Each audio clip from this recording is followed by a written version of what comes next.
Hello，寶貝們，聽我說句土生窩子的話，不管你現在是正處在熱戀期，每天腦子裡都跟放煙花似的，還是見和身邊那位處成了咗手握右手的平淡期，今天這篇內容你都得給我一字不落地看完。咱們今天不要彎子，也不整那些虛頭巴腦的理論，直接聊點成年人世界裡最實在也最讓人頭疼的親密功課。我知道後台有好多姐妹跟我倒苦水，說感覺自己在關係裡已經夠主動了，掏心掏肺地付出，恨不得把全世界最好的都捧到他面前，可對方呢，就跟個木頭樁子似的，沒啥熱情。有時候你靠得太近，人家還嫌你煩，敷衍你兩句就想打發你。這時候你心裡肯定委屈，是不是？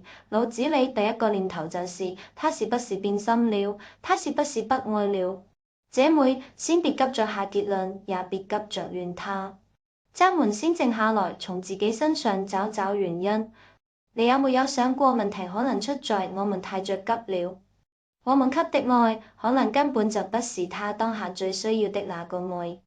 這就像大夏天你得要命，最想喝的是一杯冰水，結果有人非要再給你一個暖手寶，你說你煩不煩？東西是好東西，但給的不是時候，給的不是地方。今天我就帶你們避開親密關係裡最容易踩的兩個大坑，手把手教你們怎樣讀懂他的情緒信號，讓他不僅離不開你，還會越來越依賴你，把你當成他生命裡最特別的存在。很多姐妹都有個特別大的誤區，覺得愛一個人就得轟轟烈烈，就得時刻黏在一起，就得用自己覺得最舒服、最浪漫的方式去對他好。這其實就是典型的自開式付出。你想想，你是不是經常這樣？自己看了個感人的愛情電影，就想着晚上一定要和他一起看，一起哭得稀里嘩啦，增進感情。結果人家累了一天，只想打兩把遊戲放鬆一下，你非拉着他，他心裡能不煩嗎？或者你精心準備了一頓燭光晚餐，點了香薰，放了音樂，覺得自己浪漫死了。結果他回來，心裡還惦記着公司沒開完的會，草草吃完機後，根本沒 get 到你的點，你瞬間就覺得委屈，覺得他不懂你。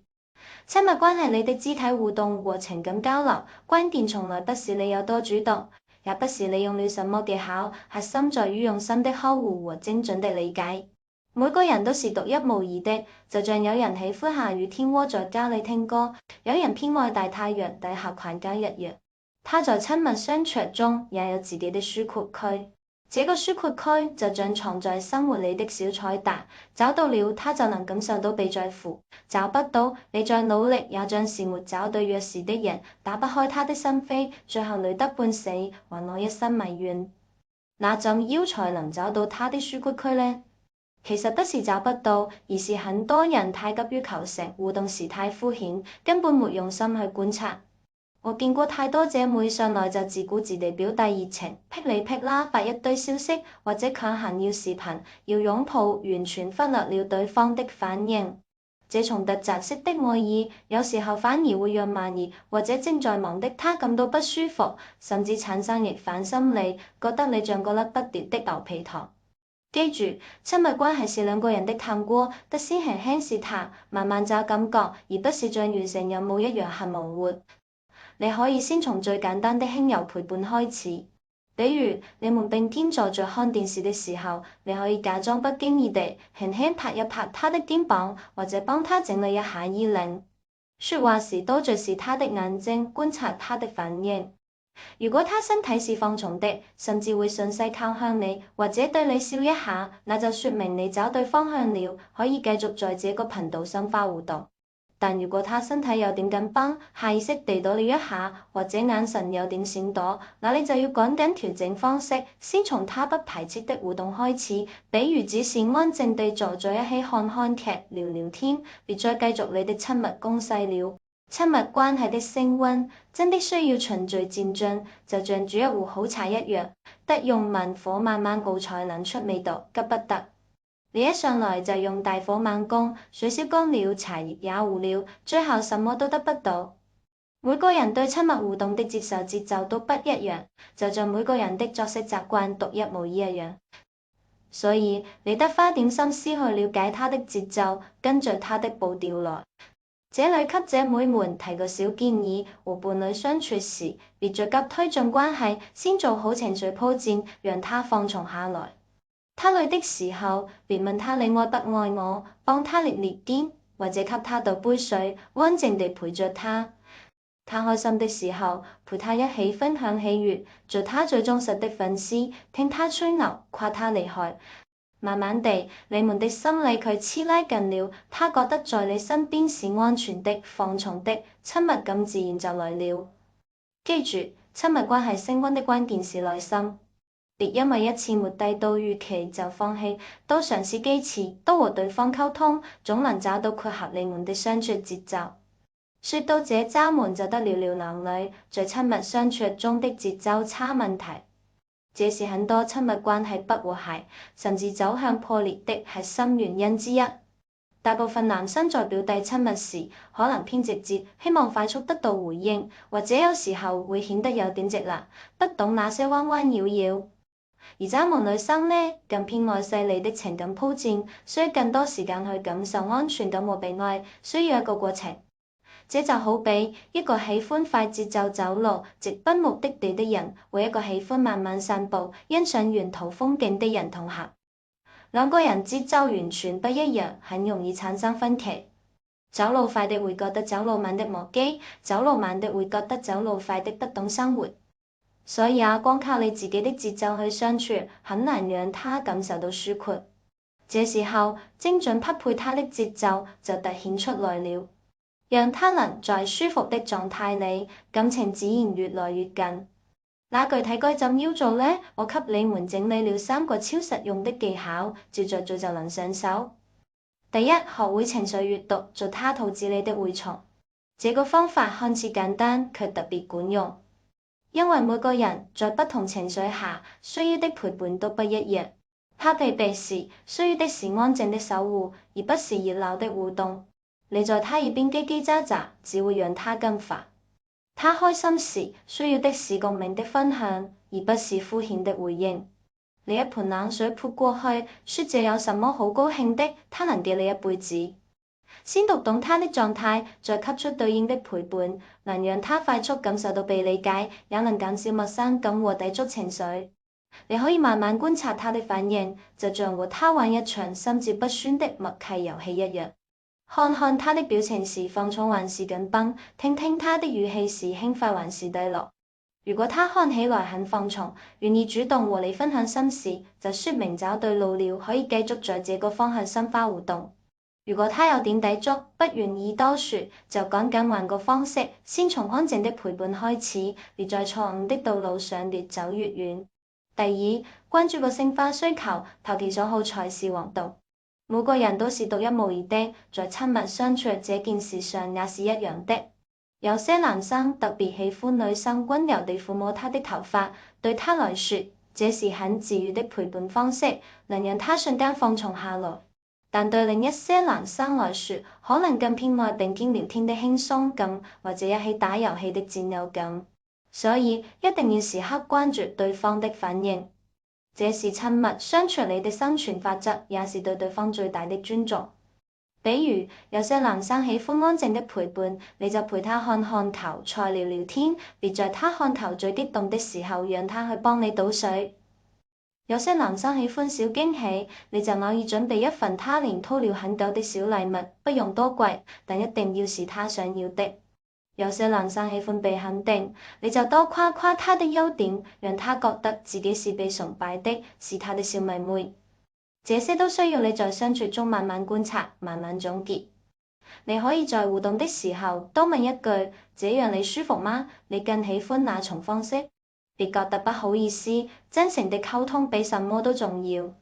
只有知道他喜歡什麼，不喜歡什麼，才能精準滿足他的情感需求，讓親密互動更和諧。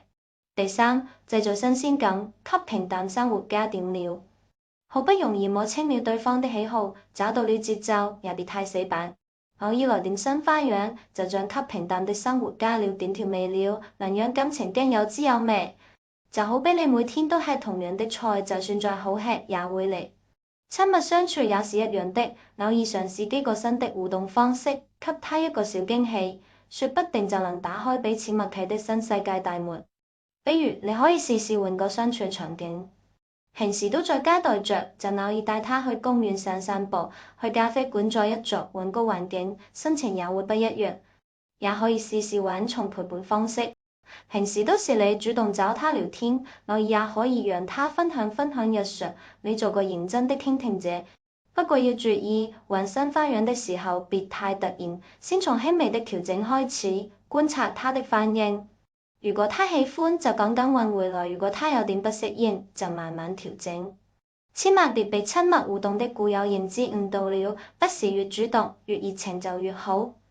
很多姐妹可能覺得自己投入了很多，就該得到對方的回應，自己覺得很用心，還以為對方也很開心。結果全是自己一廂情願，對方可能心裡都在想，他根本沒懂我想要什麼。真正的親密互動，關鍵在於精準匹配。就像彈奏一首美妙的音樂，每個音符都要恰到好處，而不是雜亂無章的噪音。你可以想象一下，他疲憊的時候，你輕輕幫他捶捶背，語氣溫柔地問他累不累，而不是問他你怎麼不理我。他開心的時候，你跟着他一起分享喜悅，誇誇他的厲害之處，而不是說你別得意忘形。他低落的時候，你安靜地陪着他，遞上一杯熱水，聽他傾訴煩惱，而不是急着給他出主意，說我早就告訴過你。這樣貼合他情緒的互動，才能讓他慢慢感受到被在乎，和你的關係越來越近。當他願意主動向你傾訴，主動靠近你時，就說明你們的默契已經慢慢建立起來了。這裡有個非常重要的注意事項，一定要記錄：親密互動的前提是尊重邊界。很多姐妹都有過因為沒把握好分寸，讓伴侶感到不舒服的經歷，這簡直是親密相處裡的災難現場。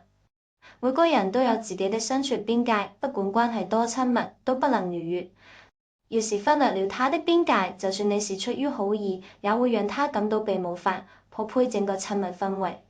所以相處時一定要多觀察他的反應，一旦發現他有抵觸，就趕緊停下，別再繼續。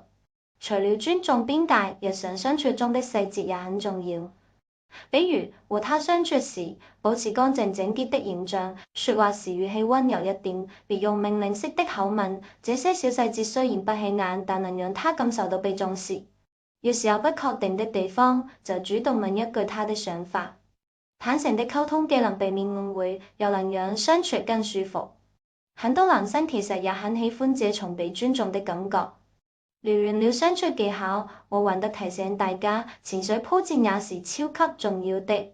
情緒鋪墊就像一場精彩演出的前奏，能讓雙方都更好地進入舒服的相處狀態，千萬別省略。可以從溫柔的擁抱、真誠的讚美開始，慢慢拉近心理距離，讓他感受到你的愛意和溫柔。比如，你可以先誇誇他今天的穿搭好看，再問問他今天過得怎樣，慢慢引導他分享日常，讓他的情緒逐漸放鬆，和你的距離慢慢拉近。